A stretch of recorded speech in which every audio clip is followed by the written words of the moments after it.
예수쟁이죠. 그 양동근이라는 그 탤런트가 가수도 같이 하고 있는데 그 친구가 아주 오래전에 거의 한 10년은 안 된 것 같은데 그게 예수쟁이라는 노래를 냈어요. 혹시 들어보신 적 있으세요? 랩을 하는 친구라 그 노래를 한번 들어보겠습니다. 노래가 재밌진 않아요. 네. 노래 틀어주시죠. 나는 예수쟁이 볼륨 좀만 줄여주세요. 앞에서 좀 이상하죠? 뒤에 이제 노래가 나옵니다. 그것이 바로 내 정체성. 나는 예수쟁이 사람들이 내게 손가락질해도 상관없어. 나는 신경 안 써. 그것이 바로 내 정체성. 나는 예수쟁이 사람들이 내게 손가락질해도 상관없어. 나는 신경 안 써. 그것이 바로 내 정체성. 나는 어디서나 두루 채우시고 난 또 주 하나님을 따르고 그 원스위치만 내려놓고 될 리 없다고 마구 욕하나 헛고 어쩌니 뒤심이 크심이 웃음이 I give it to the just how you like it girl I give it to the just how you like it girl I give it to the just how you like it girl. 네, 됐습니다. 나는 예수쟁이라는 겁니다. 사람들이 나에게 손가락질을 한대요. 예수를 믿는 것 그것 때문에 사람들이 손가락질을 한다는 얘기죠. 근데 나는 사람들이 손가락질을 해도 나는 신경 안 쓴다는 거예요.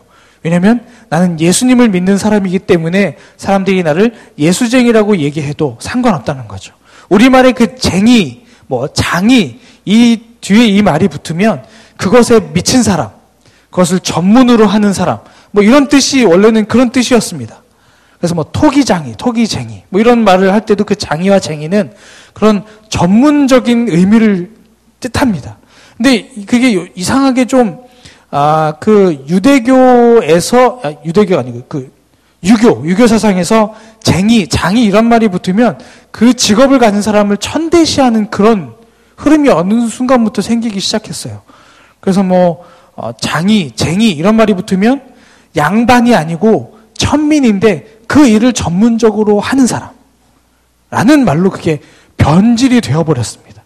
그래서 그 말을 가지고 우리 예수님을 믿는 사람들에게도 80년대, 90년대 그 어간에 특별히 이제 어머님들이 교회에 얼마나 열심히 나오셨습니까? 나라의 부흥을 위해, 가족의 구원을 위해 어머님들이 그렇게 심지어는 가정을 약간 뒤로 하리 많지 굉장히 교회 열심히 하셨어요. 그때 사람들이 그분들에게 붙여줬던 그 비아냥거림이 예수쟁이였습니다. 너 예수쟁이지. 사실 예수에 미친 사람이란 뜻이에요. 교회에 열심인 사람, 하나님께 푹 빠져 있는 사람이란 뜻입니다. 그러니까 믿지 않는 사람들의 입장에서 볼 때 예수쟁이, 교회에 미쳐 있는 사람, 예수에 미쳐 있는 사람, 그런 뜻이었습니다. 근데 아까 말씀드렸지만 이런 비슷한 말이 기독교 역사에도 등장을 한다는 겁니다. 바로 초대교회에서 이 예수쟁이란 말이 등장해요. 바로 말씀드린 안디옥 교회에서 그리스도의 사람, 그걸 합치면 그리스도인이라는 말이 등장합니다. 오늘 배경이 되는 안디옥 교회에서 사람들이 안디옥 교회 교인들을 보면서 처음으로 그리스도의 사람이라고 이야기를 했습니다. 사도행전 11장 26절에 이 이야기가 나옵니다. 자, 읽어볼게요. 만남에 안디옥에 데리고 와서 둘이 교회에 1년간 모여 있어 큰 무리를 가르쳤고 제자들이 안디옥에서 비로소 그리스도인이라 일컬음을 받게 되었더라. 이건 개역개정이고요. 앞으로 우리말로 부탁드릴게요. 그를 만나 안디옥으로 데려왔습니다. 그리하여 바나바 사울은 1년 내내 그곳 교회에 머물면서 많은 사람들을 가르쳤습니다. 그리고 안디옥에서 제자들은 처음으로 그리스도의 사람이라고 불리게 됐습니다. 그러니까 우리가 알고 있는 크리스찬, 그리스도인이라는 말이 안디옥 교회 교인들을 향해서 처음 쓰여졌습니다. 그때부터 쓰여졌어요. 이 호칭은 저희가 예수쟁이라고 불릴 때 멸시하고 조롱하는 표현으로 썼듯이 마찬가지로 믿지 않는 사람들이 혹은 예수님을 믿지 않는 유대교의 사람들이 그리스도인들에게 교회를 다니는 예수 그리스도를 믿는 사람들을 향해서 조롱하는 말이었습니다. 에휴 그리스도인, 예수쟁이, 에휴 이런 뜻입니다. 모멸하는 거예요. 비아냥거리는 호칭이었습니다. 하지만 이 호칭이 얼마 지나지 않아서 예수님을 믿는 성도들을 지칭하는 이름, 그러니까 한마디로 대명사가 된 겁니다. 그러니까 비아냥거리는 이름이 아니라 대명사가 된 거예요. 예수님을 믿는 사람들, 예수님을 삶 속에서 증거하는 사람이란 뜻으로. 그래서 사람들이 조롱하면서도 한편으로는 그들이 하는 행동, 그들이 보여준 예수님을 닮은 그 모습을 보면서 부러워했습니다. 내가 그곳에 가지는 않지만 교회 다니는 사람들, 예수 그리스도를 믿는 사람들은 뭐가 달라도 달라. 그러면서 처음에는 그리스도인, 비아냥거리는 의미였지만 이제는 이 당시의 사람들은 그리스도인 하면 뭔가 내가 믿지는 않지만 그래도 이 사람들은 나랑 다른 뭔가가 있어. 성실한 사람들이고 깨끗한 사람들이고 부지런한 사람들이고 도덕적으로 괜찮은 사람들이라는 그런 윤리적으로 볼 때 아주 아름다운 사람들. 이 세상 사람들에게서 보기 힘든 그런 무리들이라는 뜻으로 그리스도인이라고 불리기 시작했다는 겁니다. 말씀드린 대로 안디옥 교회는요, 유대인들에 의해서 세워진 교회이긴 하나 유대인 성도가 있는 교회가 아니라 이방 사람들이 모여서 예배를 드린 첫 번째 교회였습니다. 안디옥 교회, 이방 교회의 1호점입니다. 이 당시의 초대교회 형태는 이렇습니다. 지금 우리처럼 교회하면 이 건물에 앉아서 각양각처에서 많은 사람들이 함께 모여 예수님의 이름을 찬양하며 예배드리는 것이 아니었습니다. 그때는 이런 교회 형태가 없었어요. 교회하면 집에서 모였습니다. 누구 집사님네 집이 교회입니다. 우리처럼 한 가족이 3, 4명, 많아야 5, 6명 이 정도가 아니에요. 그때는 한 집에 대가족이 살았습니다. 할아버지, 엄마, 아빠, 애들, 삼촌, 이모, 고모 한 집에 다 살았어요. 그리고 그 집에 돈을 받고 일하는 사람들도 있었습니다. 노예도 좋고 하인도 좋고 어떤 형태로든 그 집에 기거하는 사람들이 있었어요. 함께 모이면 10명에서 20명, 30명까지 한 집에 살았습니다. 그럼 그 집이 교회가 되는 거예요. 그래서 넓은 방에 모여서 함께 예배를 드립니다. 이게 초대의 교회였어요. 우리처럼 이런 건물을 크게 짓고 함께 모이지 않았습니다. 각 집이 다 교회였어요. 그러니까 이런 교회들이 주일마다 자기의 집에서 다 예배를 드렸죠. 말씀을 전할 사람이 필요합니다. 그것이 이제 12명의 사도들이나 아니면 오늘 나오는 바나바와 사울 같은 아니면 가르치는 직분자나 장로들이나 나중에 스데반 집사님처럼 그런 7 집사님들처럼 뭔가 은사를 갖고 있고 사람들을 가르칠 수 있는 덕목이 되는 그런 분들이 그 집들을 돌아다니면서 말씀을 전했습니다. 그리고 가르쳤어요. 그것이 이제 성경에 나오는 여러 가지 은사들을 얘기할 때 그 모습을 이야기하는 것입니다. 그러니까 다시 말씀드립니다. 안디옥 교회는 안디옥이라는 동네에 단 한 개로 지어진 안디옥 교회하고 십자가 걸린 한 개의 교회가 아니었습니다. 안디옥 지역에 여러 개의 가정교회를 통틀어서 안디옥 교회라고 했습니다. 마치 우리 요즘으로 하면 이런 거죠. 우리 집사님들 또 우리 청년들이 각 집에 가면 그곳이 다 교회인 거예요. 식구들과 함께 교회에서 자기 집에서 예배를 드립니다. 그러면 목사님이나 전사님이나 교회 차세대 선생님들이 그 집에 가서 예배를 인도하고 말씀을 가르치는 거예요. 평택 지역에 모여있는 그 성도님들이 모여있는 각 지역의 그 교회들을 다 통틀어서 평택교회라고 한 이름으로 부른 겁니다.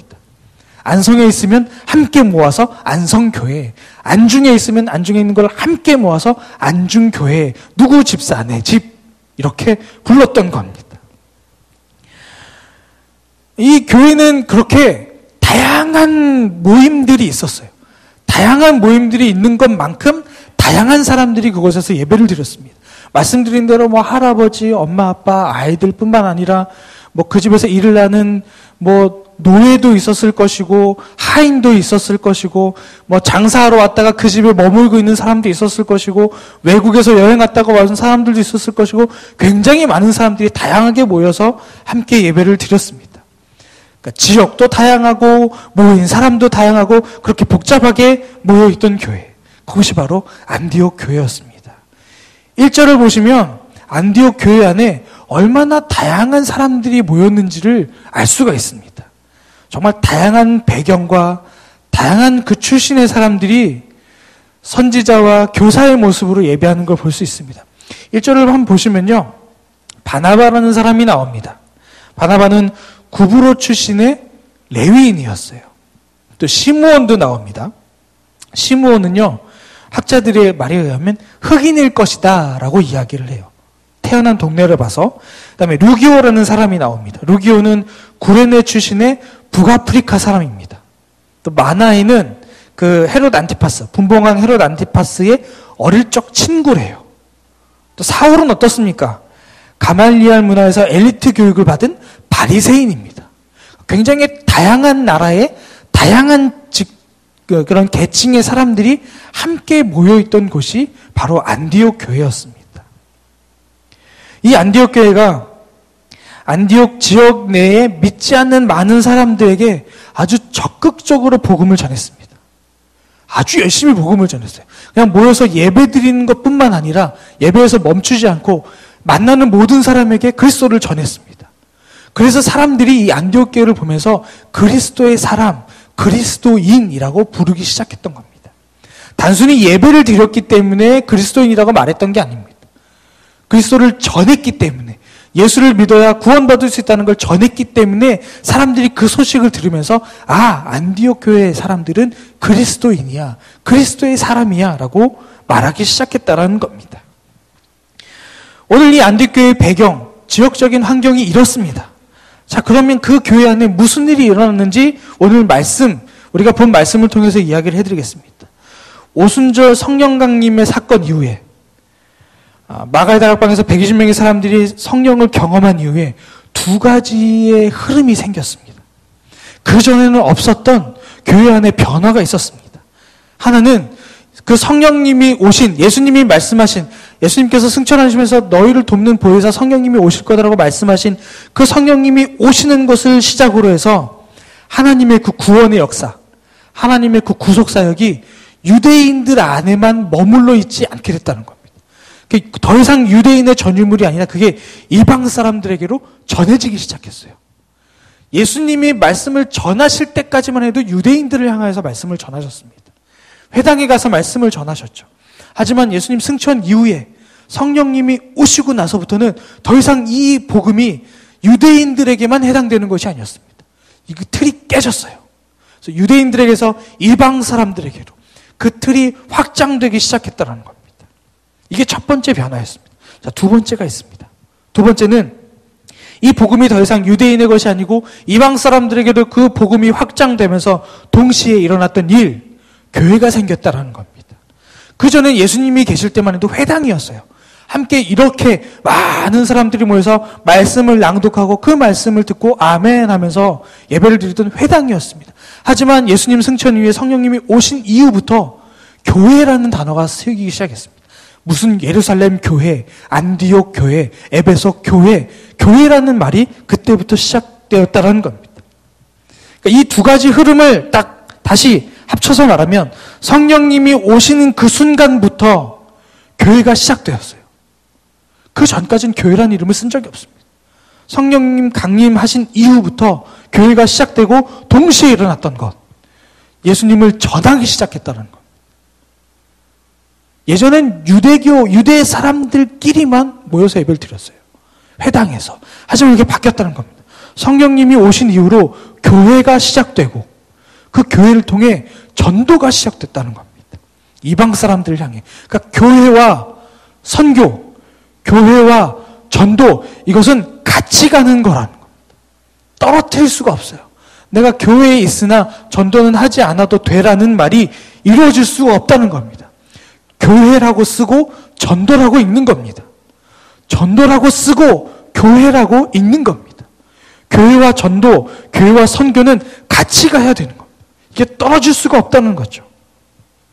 교회가 시작되면 그 순간부터 선교가 함께 시작되는 겁니다. 교회가 시작되면 그 순간부터 전도가 같이 시작되는 거예요. 여기서 이 전도가 여러분들 머릿속에 되게 부담스러운 걸로 느껴질 수 있어요. 막 예수 믿으세요. 예수 믿으세요. 막 빨간 십자가 들고 뭐 예수천당 부신지역 막 이렇게 하는 걸 많이 생각합니다.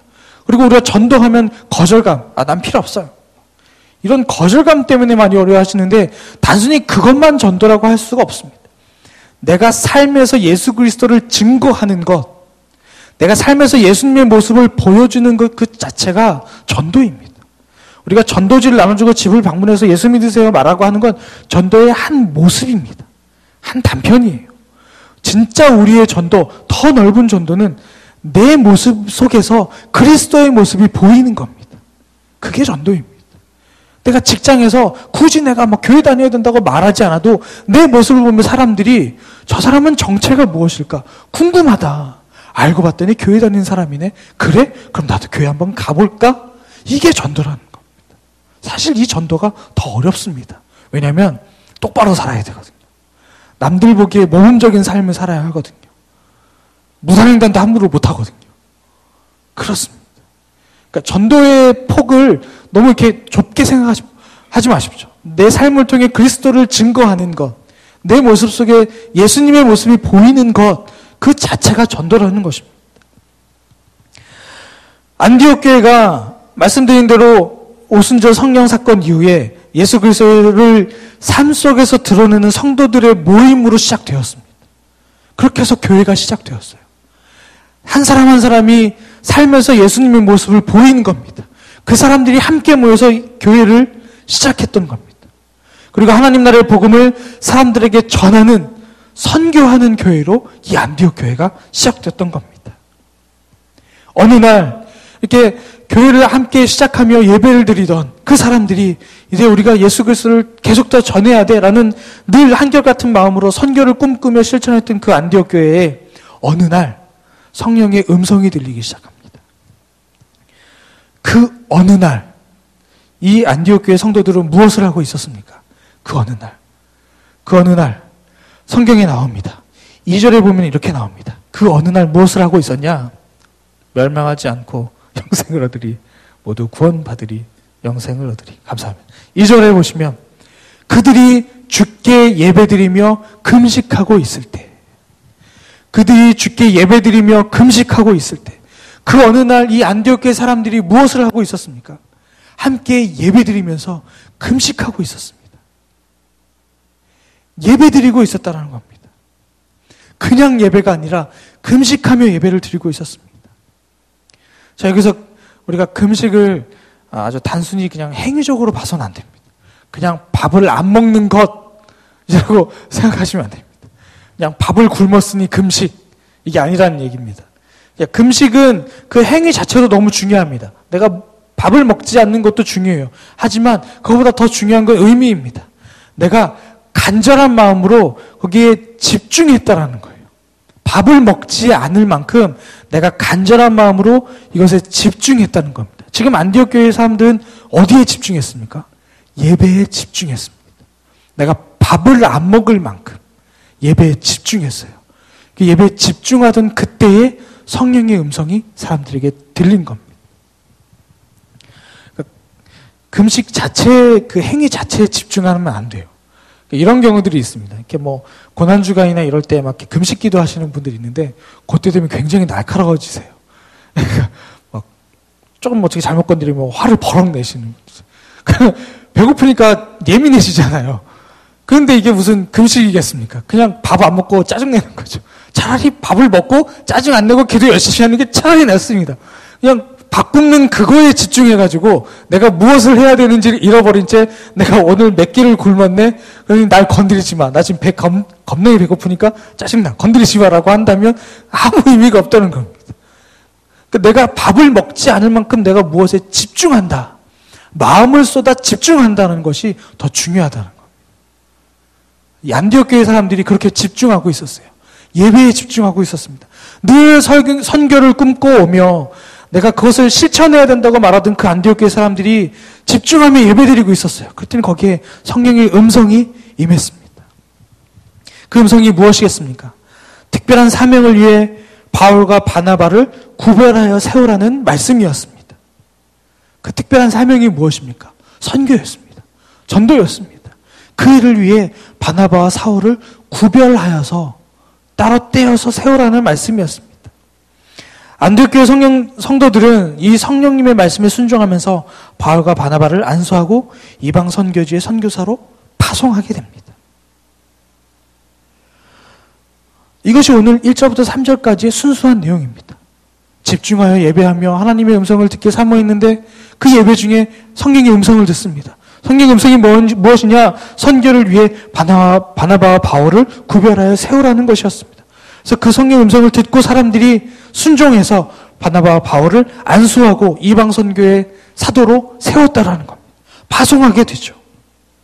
자, 그런데 문제는 이것입니다. 중요한 것, 안디옥 교회가 바울과 바나바를 선교사로 파송하는 과정에서 아주 상징적인 의미가 있습니다.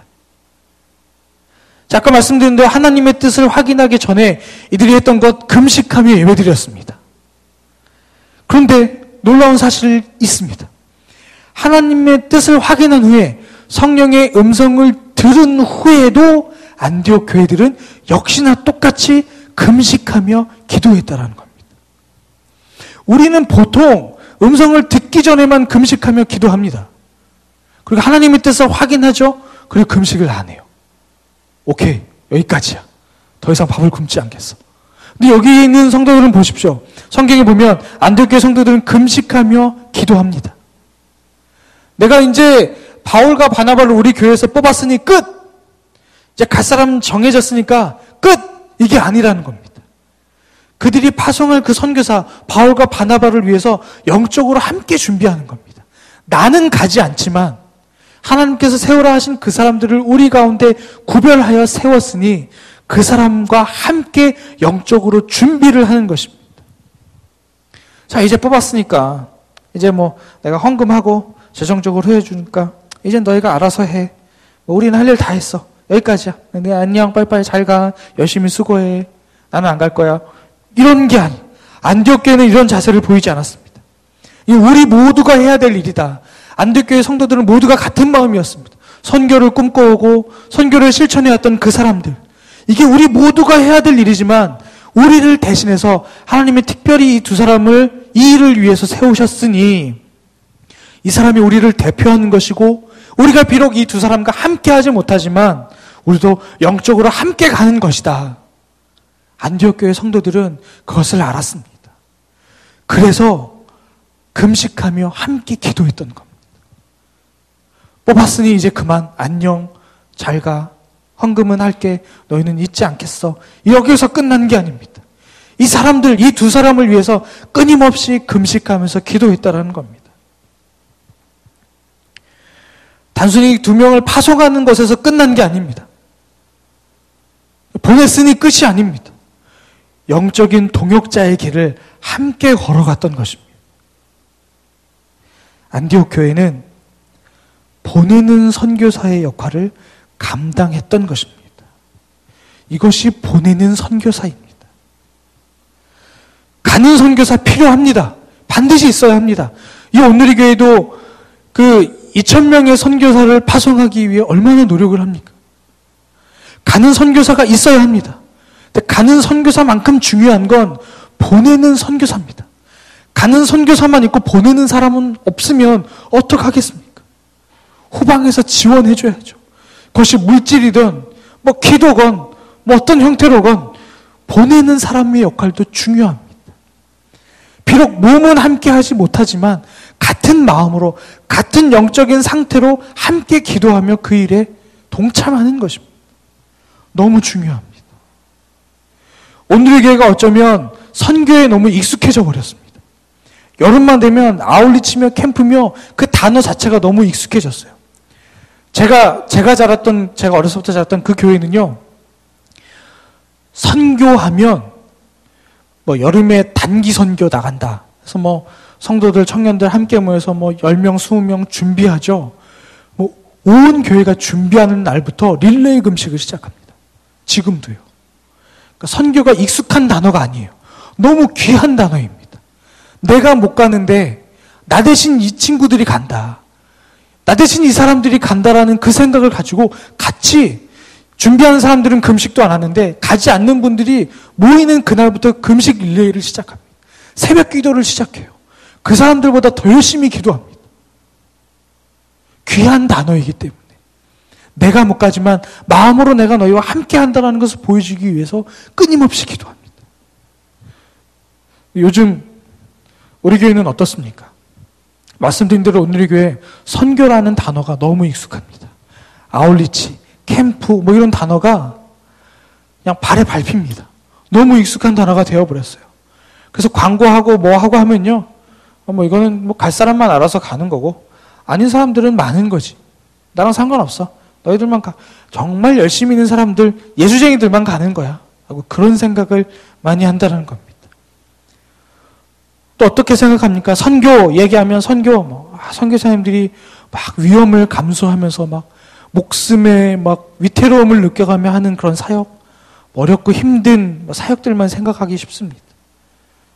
아니면 조금 폭을 넓히면 해외 아울리치, 국내 전도 여행, 이런 정도 생각하게 되죠. 제가 처음에도 말씀드렸습니다만, 교회의 시작은 곧 선교의 시작입니다. 교회는 선교와 전도를 따로 떼어서 절대 말할 수가 없습니다. 교회가 함께 모여 예배를 드리는데 거기에 전도가 없다, 선교가 없다, 병든 것입니다. 선교가 있는 그것이 바로 교회입니다. 예수 그리스도를 삶에서 보여주는 사람들이 모이는 그곳이 교회이고, 그런 삶을 살아갈 수 있도록 다른 사람들에게 안내하고 방법을 알려주는 것이 전도이고 선교입니다. 쉽게 말씀드려요. 부모님들, 여기 자녀 두신 부모님들이 계시죠. 엄마 아빠가 아이에게, 내 자녀에게 예수님을 닮는 것이 무엇인지 그것을 이야기해 준다면 그게 선교입니다. 내 아이에게 예수님을 닮은 삶이라는 것이 이것이다 라고 설명해주며 그 삶을 보여주면 그것이 전도입니다. 선교예요. 얼마나 귀한 사역입니까? 제가 얼마 전에 뉴스를 봤습니다. 뉴스를 보니까요, 요즘에 우리나라 교회에서 최근에 흔히 얘기하는 공과공부 있죠. 차세대 아이들이 예배드리고 나서 성경 공부 같이 하잖아요. 분방 공부, 공과 공부 이런 걸 한다고 하죠. 그것을 하지 않는 교회가 60%에서 70%가 된다고 합니다. 그래서 왜 안 하냐고 알아봤더니 여기서 아무리 교육해봐야 집에 가면 다 소용없다라는 거예요. 엄마 아빠가 가르쳐주지 않으면 여기서 30분 배워서 가져간 거 집에서 효과 없다라는 거예요. 엄마 아빠가 얘기해주지 않으면, 붙어서 함께 살고 있는 엄마 아빠가 모범으로 보여주지 않으면 그것이 아이들에게 먹히지 않는다는 거예요. 30분 기껏 얘기해서 집에 보냈더니 다음 주 돌아오면 애가 이상해져 있는 거예요. 집에서 신앙에 대한 교육이 안 되기 때문에 그런 겁니다. 진정한 선교지 가정입니다. 가정. 우리 자녀를 양육하는 것, 우리 자녀들을 성장시키는 것, 그리스도의 삶을 보여주는 것, 그것이 진정한 신앙의 교육입니다. 그것이 전도이고 그것이 선교입니다. 그것을 집 밖으로 나와서 내 직장, 내 학교, 내가 있는 그곳에서 예수님을 모르는 사람에게 예수님을 닮은 삶은 이런 거야 라고 몸으로 직접 보여주는 것, 그리고 이것이 그리스도를 닮은 삶이야, 이것이 예수님의 삶이었어 라고 말해주는 것, 이것이 전도라는 것, 이것이 선교예요. 그것을 내가 학교, 직장, 있는 가정에서 할 뿐만 아니라 그것을 다른 지역으로 갖고 나가는 것. 다른 시골교회, 군부대교회, 아니면 교회가 없는 그곳에 가서 그것을 전하는 것이 국내 선교입니다. 그것도 바꿔볼까요? 그 마음을 가지고 해외로 나가서 예수님을 모르는 사람들에게 예수님의 삶은 이런 것입니다라고 내가 몸으로 보여주는 것, 그것이 해외 선교입니다. 별거 없어요. 어려운 거 아닙니다. 여러분들의 삶의 그 모습 그대로를 그냥 보여주는 겁니다. 근데 그것을 위해서 기간을 따로 떼어야 하고, 재정을 준비해야 하고, 시간을 투자해야 하기 때문에 많이 어려워들 하시죠. 그러나 그 내용의 본질은 어려운 게 아니라는 것입니다. 이제 저희 평택 온누리교회에서 늘 그렇듯이 다양한 캠프, 아까 광고에서 보여드렸지만 캠프하고 아울리치가 진행됩니다. 제가 아이들 사역을 꽤 오래 해오면서 봤던 거, 엄마들이요, 아이들을 캠프에 보내면서 그걸로 끝이에요. 자, 우리 엄마 아빠는 해방이래요. 2박 3일, 3박 4일 동안 애들을 떼어놨으니까 해방이다, 좋아하세요. 근데 안디옥 교회가 어떻겠습니까? 안디옥 교회가 어떻겠습니까? 바울과 바나바, 구별된 사람을 세우고 어떻게 합니까? 함께 금식하며 기도합니다. 같이 마음을 모으는 거예요. 우리 애를 보냈으니까, 내 자녀를 보냈으니까 전도사님, 목사님, 선생님이 알아서 하세요. 이게 아닙니다. 캠프 기간 동안 어떻게 해야 하는 것이 맞겠습니까? 우리 자녀들을 보내고, 아니 내 자녀가 거기 없더라도 우리 평택 온누리교회 자녀들이, 아이들이 캠프를 갔습니다. 그럼 어떻게 해야 하겠습니까? 집에서 또는 교회에서 아이들을 위해, 캠프를 위해서 기도하는 겁니다. 기도해야죠. 제가 금식이란 말까지는 안 붙이겠습니다. 기도해야 합니다. 아울치 기간 동안 그곳에 가 있는 지체들을 위해서 그 기간 동안 같이 기도하는 겁니다. 기억하며 기도하는 거죠. 그것이 우리가 해야 될 일입니다. 해외 아울치로 저희가 캄보디아로 갑니다. 또 국내 아울치로 양주로 갑니다. 그렇다면 이곳에 가고자 하시는 분들도 계세요. 할렐루야죠. 근데 안 가시는 게 아니라 못 가시는 분들이 있어요. 정말 가고 싶은데 여러 가지 상황 때문에 내가 도저히 마음은 언니로되 육신이 가지 못하는 그런 어려운 상황이 있을 수 있습니다. 그럼 그때 무엇을 해야겠습니까? 오늘 안디옥 교회 교인들이 무엇을 했습니까? 우리가 무엇을 해야 되겠습니까? 그냥 강 건너 불구경입니까? 잘 갔다 와. 끝. 벌써 왔어? 이것이겠습니까? 아닙니다. 너는 가는 거고 나는 안 가니까 상관없어? 이게 아니라는 겁니다. 나는 선교에 관심 없으니 선교에 열정 있는 여러분들이나 하십시오. 이것이겠습니까? 아닙니다. 함께 마음을 모아서 그 기간 동안 나는 여기 있지만 내가 너희들과 함께 가는 마음으로 내가 기억하고 기도하겠다. 이것이 우리가 영적으로 함께 해야 하는 마땅한 행동일 것입니다. 말씀을 정리하겠습니다. 교회는요, 단순히 선교사를 세우고 선교사를 보내고 아울치를 보내고 캠프를 하면서 선생님들이 수고하고 이렇게만 하는 그냥 형식적이고 의식적인 역할만 감당하는 그런 기관이 아닙니다. 그런 모임이 아닙니다. 교회는요, 좀 더 적극적인 의미에서 우리가 선교사님들을 위해서 함께 기도하고 금식하면서 영적인 동역자의 역할을 감당해야 하는 곳입니다. 아울치를 가면 함께 그 기간을 기억하며 함께 기도하는 그런 영적인 동역을 해야 되는 곳입니다. 안디옥 교회가 바로 이런 선교의 그 교회의 아주 좋은 모델을 보여주고 있습니다. 열방을 향한 그 하나님의 선교, 이것이 이런 안디옥 교회의 모습으로 처음 시작됐던 것입니다. 그 교회가 우리의 모습이길 바랍니다. 이 교회가 우리의 모습이기를 바랍니다. 이 교회가 우리의 모습 되기를 주님의 이름으로 축복합니다. 아멘. 함께 기도하겠습니다. 그 자막을 하나 띄워주시는데요. 아까 그 광고에 캠프 아울리치 일정이 있었어요. 한번 좀 띄워주시겠어요? 네. 우리가 지금 기도할 때는요,